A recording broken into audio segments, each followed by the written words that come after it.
This is our visualiser group for Spring/Summer 12. So the visualiser allows designers to browse 15,000 items from pattern books, artwork, fabric lengths and impressions from the Liberty Archive on a database visually rather than by using text.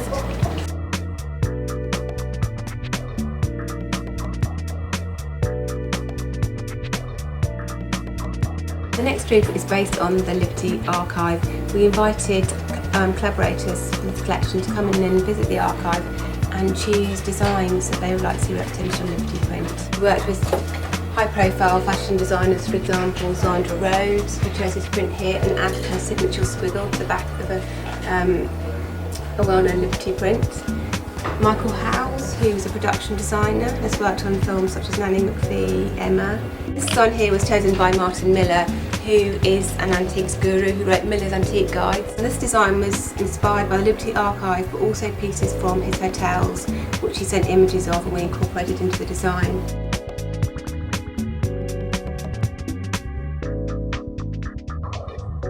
Glencot House, drawn from the surrounding fields. This design is called 11s and it was inspired by a trip to Glencot House, where when we had our 11s and afternoon tea, all the crockery and plates and cups were all irregular and all different.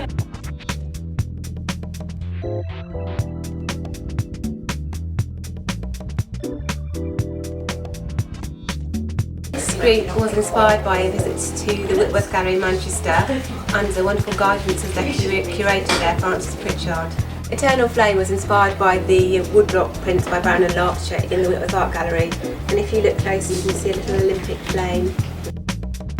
Meg's Garden was inspired by an Art Nouveau print from the Whitworth Gallery.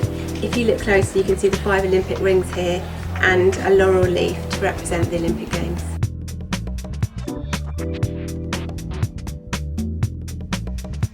The brief and sense that Martin students centred around film and the artistic references within particular films. The students were asked to watch these films and then create designs relating to scenes and images that they saw within them. Piccadilly was inspired by Clockwork Orange. If you look in you can see the little clockworks inside the orange, and it was named after Justine Piccadilly, who is a fashion journalist for the Daily Telegraph and also recently wrote the Chanel book. Howell was inspired by the film Dolce Vita when Marlene Dietrich wore a little lacy top and she behaved in a feline manner. That's why it's lacy with little kittens on. This is our second season of digital prints for Liberty Art Fabrics, and the prints were inspired again by Glencot House. And this little one here was inspired by Wookie Hole when one of the team decided to go off on a trip and came back with an ice cream and lots of photographs of caves, which he brought back to his studio and then sort of hand drew into and created this amazing, almost like sweet wrapper design. This design here, Dr. Colour, was inspired by a beautiful reading and writing house within the garden of Glencot House, and a bookcase that contained all these tumbled down books, all sort of higgledy-piggledy, just as you see them on the design. And this design here was inspired by all the beautiful chandeliers in the garden.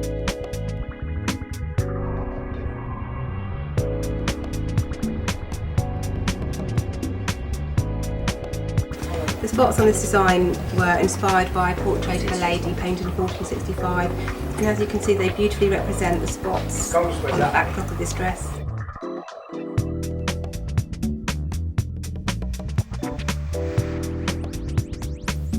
This is Keely from Spring/Summer 2012. It's one of my favourite designs mainly because it's named after me, but also I love how the print has managed to stay really close to the original drawing, which is this one here, drawn beautifully by Shona. This is my favourite design from the collection. It's called Howes Ladders, and it was chosen by Michael Howes, who's kind of a renowned set designer and also does a lot of fashion shoots and shows. He's done Christian Dior and Gian Galliano, and he went to the archive and chose this design, which I think is great, and it's a 1950s Liberty printed design. It was printed in Merton, which is the old Liberty studio.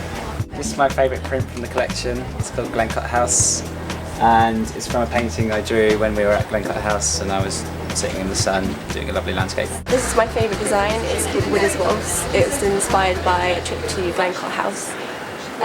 It's paintings overlaid by over texture, and I think it looked great as a summer dress. So the reason I like this design is because I think it's really versatile. I think it's really good for lots of different applications, menswear, women's wear. I particularly like it because if you imagine a garment with a lot of fabric, the way it kind of creases, it kind of distorts the design. Yeah, it's one of my favourites. This is my favourite design from the Spring/Summer 12 collection because I was pregnant at the time, and when I designed it I was going to call my daughter Rose, so I called it August Rose, but in fact I called her Xanthi. But I did christen her as Xanthi, so this is, and she is my little August Rose because she was born in August. So when I was drawing this I was thinking of her,